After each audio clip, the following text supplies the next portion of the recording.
Les grandes activités réalisées par le ministère de la Santé publique et de la lutte contre le sida au cours du deuxième trimestre 2022-2023 sont les suivantes. La gratuité des soins pour les enfants de moins de 5 ans, les femmes enceintes et qui accouchent, ainsi que la carte d'assistance médicale. Un effort particulier a été fait par le gouvernement du Burundi au mois de décembre 2022 en payant aux formations sanitaires un montant de 37 milliards 892 millions 203 025 francs pour les soins aux enfants de moins de 5 ans, les femmes enceintes et qui accouchent, et 24 milliards 629 millions 82 280 francs pour les soins dispensés aux utilisateurs de la carte d'assistance médicale CAM. Dans le cadre de la lutte contre les épidémies et les pandémies, après la déclaration de la maladie à virus Ebola en Ouganda en septembre 2022, le ministère a vite réagi en préparant et en validant un plan national de préparation et de riposte contre Ebola pour faire face à un éventuel cas de cette épidémie sur le territoire burundais. Le ministère de la Santé publique et de la lutte contre le sida a poursuivi le dépistage de la COVID-19, la recherche active des cas dans la communauté et dans les formations sanitaires et la prise en charge des cas positifs, de même que la vaccination des candidats volontaires au vaccin contre la COVID-19. Dans le cadre du renforcement de la bonne gouvernance et du leadership, des descentes d'inspection de la gestion des fonds publics dans les formations sanitaires se sont poursuivies. Ainsi, 38 formations sanitaires ont été visitées, soit 100% de la cible trimestrielle fixée. Le constat est que dans ces formations sanitaires, un montant de 39 985 408 francs a été détourné. Notre objectif est que cette somme soit remboursée en totalité. Notons que certains des responsables de ces malversations financières ont été sanctionnés administrativement et que d'autres ont été traduits devant les juridictions compétentes. Des réunions hebdomadaires de coordination des activités se sont tenues régulièrement à tous les niveaux de prestation, ainsi que celles du cadre du dialogue social avec les partenaires sociaux. S'agissant du renforcement des prestations de soins et de services de santé de qualité à tous les niveaux du système de santé, l'hôpital Prince-Louis Rwagasore s'est doté d'un cystoscope et ses accessoires avec générateur de lumière froide. Les hôpitaux régionaux de Gitega, Bururi et Ngozi, de leur côté, sont dotés d'unités de production d'oxygène d'une valeur totale de 3 milliards de francs sur financement de l'UNICEF. La province sanitaire de Gitega a eu une dotation de 55 motos pour renforcer les prestations du niveau communautaire dans le cadre du projet Twitera Magara financé par l'Union européenne via Cordaid. Le Centre national de transfusion sanguine, CNTS, quant à lui, a collecté et testé 26 134 poches sur une cible trimestrielle de 25 500 poches de sang, soit plus de 100% des prévisions, et les hôpitaux se sont approvisionnés à hauteur de 21 928 poches de sang, soit plus de 100% de la cible prévue. Dans ce même domaine de la transfusion sanguine, 7 banques de sang ont été installées dans les hôpitaux de Bubanza, Mpanda, Gihanga, Gashoho, Muyinga, Giteranyi et Buhiga d'une valeur de 49 000 euros, soit 110 906 390 francs sur financement de l'Union européenne. Le ministère a reçu des dons en médicaments et équipements médicaux. Ici, nous citons un don de l'OMS d'une valeur de 3 milliards de francs burundais destiné aux hôpitaux communaux, au centre de prise en charge de la COVID-19 de Mudugugu, au Centre des opérations d'urgence de santé publique et à l'Institut national de santé publique, et un autre don offert par la République populaire de Chine pour l'hôpital Prince-Régent-Charles et les hôpitaux de Manda et Gitega. Ici est de signaler qu'une campagne d'opération de fente labiale s'est déroulée à la clinique Prince-Louis Rwagasore, campagne au cours de laquelle 54 patients ont été opérés avec l'appui de la Fondation Bosco. Au niveau de l'hôpital Prince-Régent-Charles, il s'est déroulé également une campagne de chirurgie de la cataracte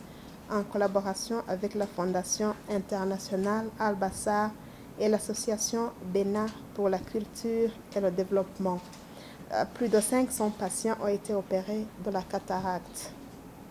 S'agissant de la nutrition, la santé de la mère et l'enfant, les activités de dépistage et de prise en charge des cas de malnutrition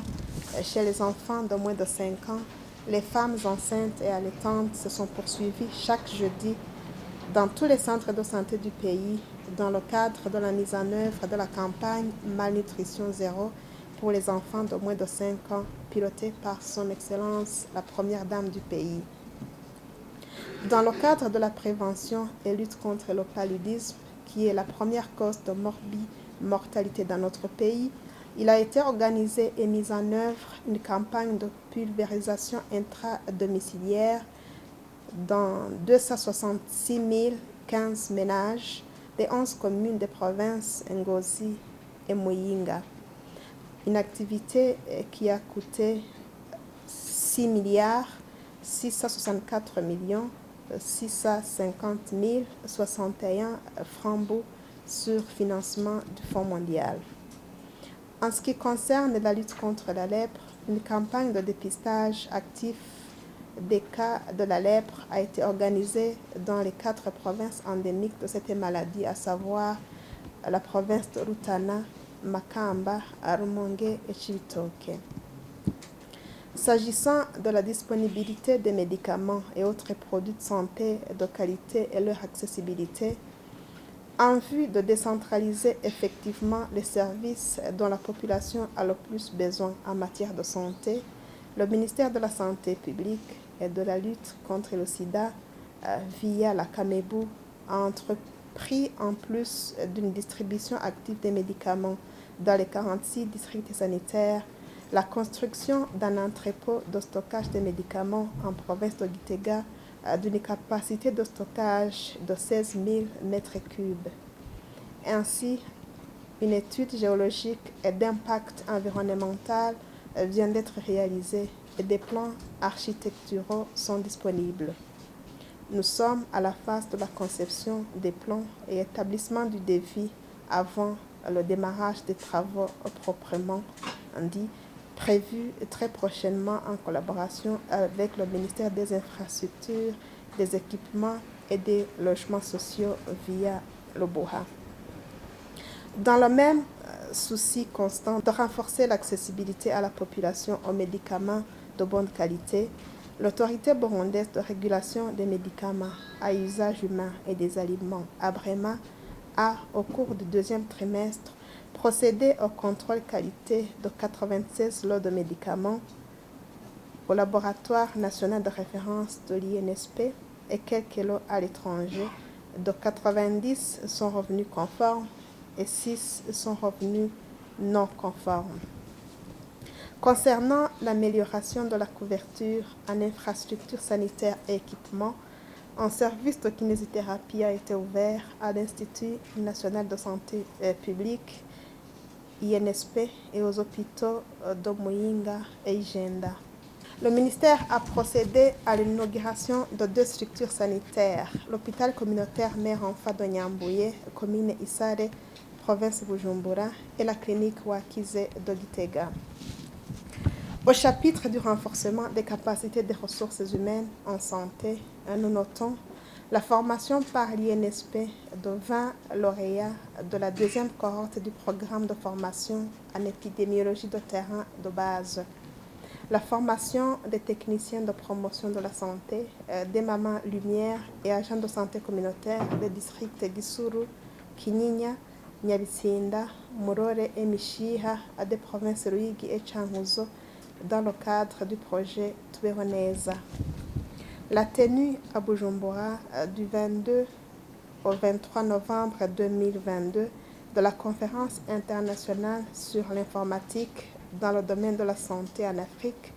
et dont l'objectif principal était la promotion de l'éducation et de la recherche et la mise en œuvre d'une informatique de la santé éthique, moderne, fondée sur des preuves pour améliorer l'accès à des soins de santé de qualité en Afrique. L'organisation par le ministère et l'Association burundaise de chirurgie du 16e congrès de l'Association burundaise de chirurgie qui a été une occasion de partage entre enseignants, chercheurs et professionnels de la santé de nouvelles avancées technologiques dans le domaine de la chirurgie. Au chapitre des célébrations des événements spéciaux de santé, sous le haut patronage de son Excellence la Première Dame du pays, notre pays s'est joint aux autres nations du monde pour célébrer la Journée mondiale de lutte contre le sida, édition 2022, et la Journée mondiale de la santé mentale.